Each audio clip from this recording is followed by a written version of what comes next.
রঙিন ট্রেনের গল্প। চুপচাপ রাতে ঘুমের ঠিক আগে একটা ট্রেন এলো চাঁদের শাকে।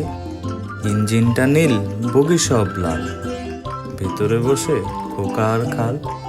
চাকা ঘুরে বলে ঠক ঠক ঠক, ট্রেনটা চলে টিক টিক টক। মেঘের ভেতর দিয়ে সে যায়, তারা বলে ওই দেখো হায়। রান্নাঘরে পায়েস আর পিঠা, যাত্রী সবার মুখে মিঠা। বেল দিয়ে বলে নেমে যাও ভাই, পরের স্টেশন ডিমপুর তাই। খোকা ভাবে আবার আসবি তো, ট্রেনটা হেসে বলে ঘুমো হে তো, রোজ রাতে স্বপ্নে হয় দেখা। রঙিন ট্রেনটা ভেসে যায় একা।